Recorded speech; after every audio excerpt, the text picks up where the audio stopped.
اللہ اس شہر کو برکتیں بھی عطا فرما اور میری فیملی کو یا اللہ پاک ہر گناہ سے، شرک سے، ان چیزوں سے بچا لینا۔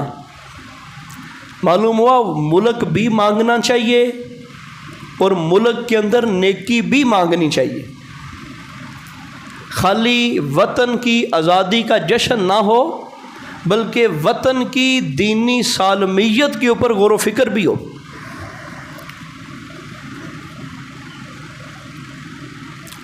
ایک آیت بھی آپ کے سامنے پڑھتا ہوں، حدیث بھی پڑھتا ہوں۔ ترمذی شریف کی حدیث پاک ہے، نبی پاک صلی اللہ تعالیٰ علیہ وآلہ وسلم جب مکہ مکرمہ چھوڑ کے جانے لگے، شہر سے محبت، وطن سے محبت، اپنے علاقے سے محبت، سرکار نے فرمایا ما اطیبکی من بالدن، تو کتنا پیارا شہر ہے، وحبکی الیہ، تو مجھے کتنا پیارا لگتا ہے، ولولا ان قومی اخرجونی منک ما سکنت غیرک، اور اگر میری قوم مجھے یہاں سے نکالنے پر مجبور نہ کرتی تو میں تیرے سوا کسی اور جگہ پر رہنے میں راضی نہ ہوتا۔ یہ شہر مکہ کی محبت ہے۔ اے مکہ تو کتنا پیارا شہر ہے، تو کتنا پاکیزہ شہر ہے، میری قوم نے مجبور کر دیا، اگر یہ مجھے نہ نکالتی تو میں ترجیح مکہ مکرمہ کو ہی دینی تھی، میں نہیں جانا تھا یہاں سے۔ تو یہ شہر کی محبت ہے، اپنے وطن کی محبت ہے، اپنے علاقے کی محبت ہے۔ اچھا سرکار جب مدینہ منورہ آ گئے، اچھا کسی وجہ سے اگر بندہ وطن چھوڑ جائے تو پھر کیا کرے؟ وطن چھوٹ جائے تو پھر جس طرح ہمارے اکثر آباء و اجداد کا جو شہر تھا وہ ہندوستان تھا، علاقہ ہندوستان تھا، وہ چھوٹ گیا، ہم یہاں آ گئے، ہمارے آباء و اجداد یہاں آ گئے، اب ہم کیا کریں؟ کیا پاکستان سے پیار نہ کریں؟ یہاں پر ایک اور حدیث پاک سنیں، بخاری شریف کی حدیث پاک، ان النبی صلی اللہ علیہ وسلم کان اذا قدم من سفر، سرکار مدینہ منورہ میں تھے جب کہیں سفر پر سرکار تشریف لے جاتے، جہاد پر، تبلیغ پر، کسی بھی دینی کام کی وجہ سے، کسی بھی امر میں سرکار جب بھی مدینہ منورہ سے باہر چلے جاتے اور واپسی آ رہے ہوتے، فَنَظَرَ إِلَى جُدُرَاتِ الْمَدِينَةِ، اور جب مدینہ منورہ کے در و دیوار، مدینہ منورہ کے کھیت، مدینہ منورہ کی حدود سرکار کو نظر آتی، اودع راحلتہ، تو سرکار اپنی اونٹنی کی رفتار کو تیز کر دیتے، وطن کی محبت میں سرکار تیز کر دیتے۔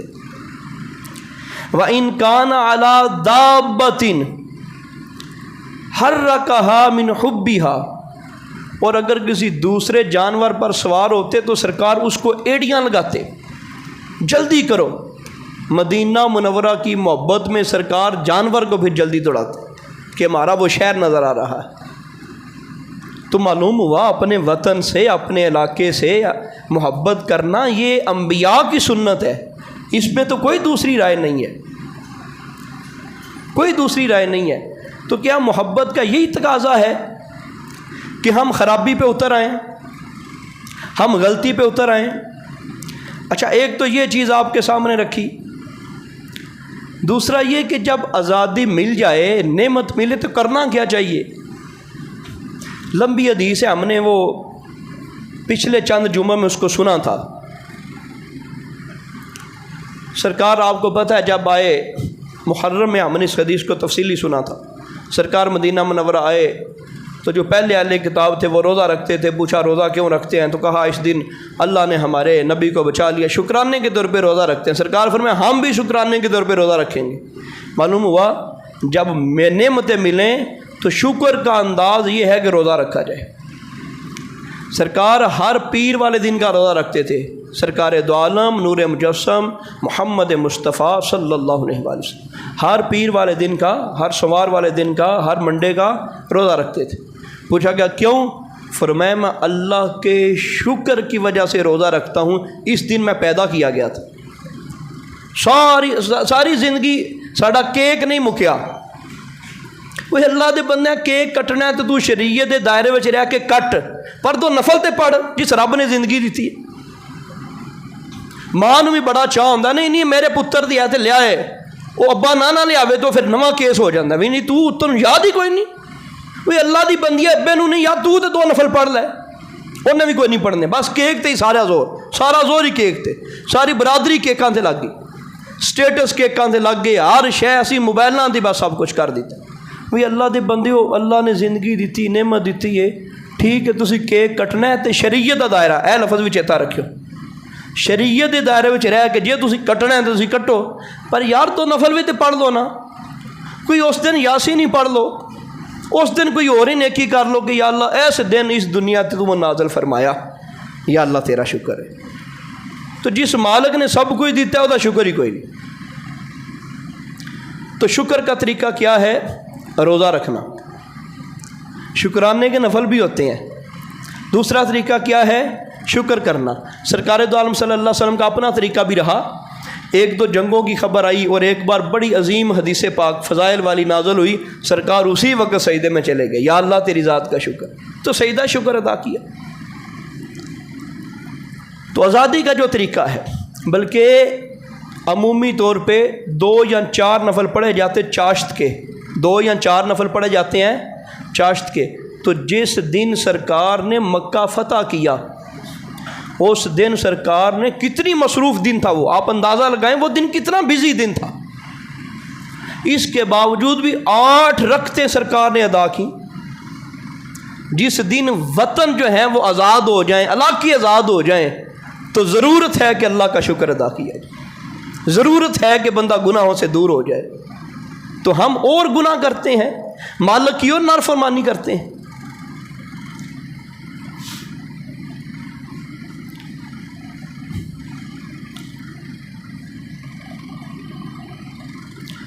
اب شرم نہیں آتی ہمارے نوجوانوں کو، مجھے تو شرم سے بھی کوئی بڑا لفظ بولنا چاہیے تھا۔ وہ کہتے ہیں یہی صورتحال بننی تھی تو ہندوستان ہی بہتر تھا۔ وہ اللہ کے بندو، جیسی بھی صورتحال ہے ملک کی، یہ اللہ کا فضل، آپ ساری زندگی ادا نہیں کر سکتے کہ الگ سے ایک مسلم ریاست کے اندر آپ رہتے ہیں، یہ اللہ کا بڑا فضل ہے۔ آپ میلاد کریں، آپ کو روکنے والا کوئی نہیں، آپ اپنا جو مذہبی تہوار کریں، آپ کو روکنے والا کوئی نہیں۔ آپ کو صورتحال بتاؤں، اس بار ہندوستان کے اندر جو قربانی ہوئی گائے کی، ہماری کرنسی اور ان کی کرنسی کا ڈبل فرق ہے۔ 8,000 روپے، 8,000 روپے پاکستانی، 8,000 روپے پاکستانی ایک اچھے جانور کے اندر قربانی کیسا تھا؟ وجہ معلوم کی کہ کیوں، یہ میں خود ڈائریکٹ بات کر رہا ہوں، کسی تیسرے بندے کی نہیں۔ یہ تے پابندی بڑی ہے، گاں ذبح نہیں کر سکتے۔ اور تھانوں کدے کسے پوچھے علی بھی اسی نہ شکری کریے؟ آئے روز آپ سوشل میڈیا پہ دیکھتے نہیں کسی سکھ نے مسلمان کو پکڑ لیا ہے، وہ چند ماہ پہلے اس عورت کا کیا بنا کو جس نے نقاب کیا ہوا تھا اور اللہ کے نام کے نعرے بلند کیے، اس عورت کے ساتھ کیا ہوا وہ کسی کو نہیں معلوم۔ ابھی بھی ہم کہتے ہیں کہ یار ہاں یہ ضرور ہے کہ جن بنیادوں پہ ملک حاصل کیا گیا ان میں تقریباً ایک بھی نہیں پائی گئی، تو پھر بھی اللہ کا یہ کرم بڑا ہے کہ ہم ایک آزاد مسلم ریاست کے اندر رہتے ہیں، یہ اللہ کا کروڑ بار شکر ادا کرنا چاہیے۔ ہمارے ایک دوست ہوتے ہیں انگلینڈ میں، تو وہ آئے پچھلے دنوں میں یہاں پہ، وہ کہہ رہے ہم فیملی بھی لے کے یہاں پہ آئے تھے، تو بچوں نے پاکستان کو دیکھا، سب کچھ کیا، ان کی پیدائش وہاں پہ ہوئی، ساری چیزیں انہوں نے بیان کی، ہر چیز اچھی ہے، لیکن ان کے بچوں نے جو بات بیان کی، کہا کہ ہر چیز اچھی ہے، لیکن یہ سب سے ہمیں اچھی بات لگی کہ جگہ جگہ نماز پڑھنے کی سہولت ہے،